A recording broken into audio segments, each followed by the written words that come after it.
అందరికీ మన ప్రభువును రక్షకుడైనటువంటి యేసుక్రీస్తు వారి పేరిట ప్రత్యేకమైన వందనాలు. ప్రియులారా, మన జీవితంలో ఏదైనా గానీ మనం సమయాన్ని బట్టి నడుచుకోవడం అనేది నేర్చుకోవాలి. ఉదాహరణకి మనం బర్త్‌డే ఫంక్షన్‌కి వెళ్ళామనుకోండి, అక్కడ సాడ్‌గా ఉండకూడదు.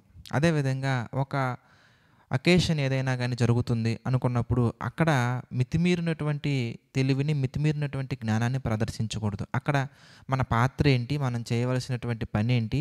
ఏ టైంలో చేయాలి? ఎలా చేయాలి? అనే దాని పట్ల ఒక పరిపూర్ణమైన స్పష్టత కలిగుంటే అక్కడ మనం గొప్పవారిగా, ఘనులుగా మనం ఎంచబడతాం. అలా కాకుండా మనం గనక కాలానికి అనుకూలంగా కాకుండా వేరే కోణంలో గనక మనం ప్రవర్తిస్తే మన యొక్క విధానమే ఒక పిచ్చివాని వలె మనం అక్కడ ఎదుర్కోవాల్సినటువంటి నిందలు మనం ఎన్నో భరించవలసినటువంటి అవసరం వస్తుంది. అదేవిధంగా మీరు ఆలోచిస్తే ఇది శరీర సంబంధంగా అర్థమవటం కొరకు కొన్ని ఉదాహరణలతో ప్రయత్నించాను. కానీ ఆత్మ సంబంధంగా కూడా మనం ఆలోచించినట్లయితే గనక ఒక సందర్భం మనకు కనబడుతుంది బైబిల్‌లో. అది మనం చూద్దాం. యోహాను సువార్త 2వ అధ్యాయాన్ని మనం చూద్దాం. యోహాను సువార్త 2వ అధ్యాయము 1వ వచనం నుంచి గనక మనం ఈ సందర్భంలో జ్ఞాపకం చేసుకున్నట్లయితే, 3వ దినమున గలిలయలోని కానా అను ఊరిలో ఒక వివాహము జరిగెను. యేసు తల్లి అక్కడ ఉండెను. యేసును ఆయన శిష్యులను ఆ వివాహమునకు పిలువబడిరి. ద్రాక్షారసం అయిపోయినప్పుడు యేసు తల్లి వారికి ద్రాక్షారసము లేదని ఆయనతో చెప్పగా, యేసుక్రీస్తు వారు మాట్లాడుతున్నటువంటి మాట మనం చూద్దామండి. 4వ వచనం మనం చూస్తే, యేసు ఆమెతో, అమ్మా, నాతో నీకేమి పని? నా సమయం ఇంకనూ రాలేదనెను. ఆయన తల్లి పరిచారకులను చూచి, ఆయన మీతో చెప్పున్నది చేయుడనెను. కనుక మీరు ఆలోచించినట్లయితే గనక దేవునికి మనం సలహాలు ఇచ్చే ఎప్పుడు మనం చేయకూడదండి. అలాంటి ప్రయత్నాలు కూడా మనం చేయకూడదు. మనం చేయాల్సిందల్లా ఏంటంటే ప్రార్థనలో, అయ్యా, నేనేం చేయాలో చెప్పండి, అది నేను చేసుకుంటూ వెళ్తాను.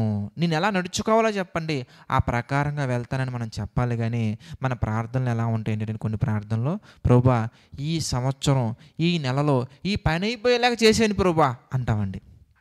మరలా ఎక్కడో ఎవరో చెప్పినటువంటి మాటలే ప్రభావం అనుకుంటా అన్నీ మనకి ఇష్టం వచ్చినటువంటివన్నీ చెప్పేది, డేటు, టైము, చక్కగా ఎక్స్ప్లెనేషన్ కూడా మనం ప్రేయర్లో ఇచ్చేసి చివరిలో మనం అంటామండి, అయినా నీ చిత్తమే సిద్ధించును గాక అంటామండి.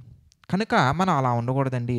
అదేవిధంగా మనం అనుకున్న సమయానికి గనక ఏదైనా పని గనక జరగకపోతే మనం ఎలా ఫీల్ అయిపోతామంటే, దేవుడు నా పక్షాన లేరని, లేదంటే కనుక దేవుడు నాతో లేరని, లేదంటే కనుక దేవుడు నన్ను విడిచిపెట్టారని, ఇలా రకరకాలుగా ఆయన అపార్థం చేసుకుంటూ అనేక రకాలుగా మనం ఆలోచిస్తూ ఉంటాము, ప్రయత్నిస్తూ ఉంటాము, మనం ప్రవర్తిస్తూ ఉంటాము. కనుక ఆ ఆలోచన విధానం కరెక్ట్ కాదు. దేనికంటే దేవుని యొక్క వాక్యం సెలవిస్తుంది, దేవుడు తాను అనుకున్నటువంటి సమయానికి, తాను అనుకున్నటువంటి విధముగా, తాను అనుకున్నటువంటి వ్యక్తుల ద్వారా మన జీవితంలో ఎన్నో మేలులు చేస్తారు. కనుక మనం చేయాల్సిందల్లా ఆయన యొక్క కార్యం అనేది మన జీవితంలో ఎప్పుడు జరుగుతుందా అని ఎదురు చూడాలి. కానీ ఇప్పుడే జరగాలని దేవునిని మనం డిమాండ్ చేసే విధంగా మన ప్రవర్తన ఉండకూడదు, మన ప్రార్థన ఉండకూడదు, మన ఆలోచన విధానం ఉండకూడదు. కనుక దేవుని సమయానికి, దేవుని కార్యానికి, దేవుని ఆలోచనకి మన ప్రవర్తన అంతటి మీద ఆయనకి అధికారాన్ని ఇచ్చి మనం ఎదురు చూస్తే కనుక ఎన్నో గొప్ప ఆశీర్వాదాలు, గొప్ప కార్యాలు మన జీవితంలో చూస్తామండి.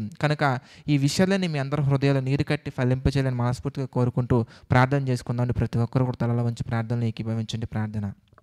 ప్రేమగల తండ్రి, దయగల దేవ, పరిశుద్ధుడ, మహోన్నతుడ తండ్రి, అనేకమైన విషయాలను మాకు ఈ డైలీ డివోషన్స్ ద్వారా తెలియచేస్తున్నారు దేవా. అందును బట్టి మీకే మహిమ, ఘనత, ప్రభావాలు చెల్లించుకుంటున్నాం తండ్రి. మమ్మల్ని అందరినీ దీవించండి, ఆశీర్వదించండి, బలపరచండి దేవా. మీ చిత్తానికి అనుకూలంగా తండ్రి కార్యాలను మేము గ్రహించే విధంగా తండ్రి గొప్ప గ్రహింపు కలిగినటువంటి మనస్సును మాకు దయచేయండి.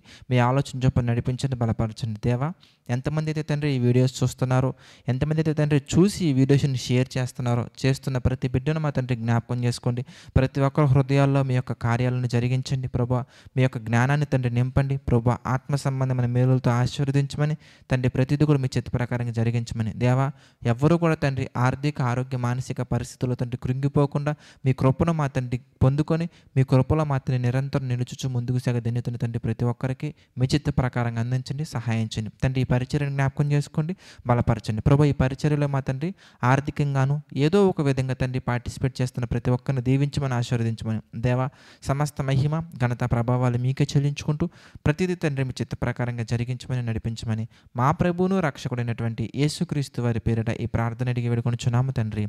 ఆమెన్. అందరికీ వందనాలండి. God bless you all.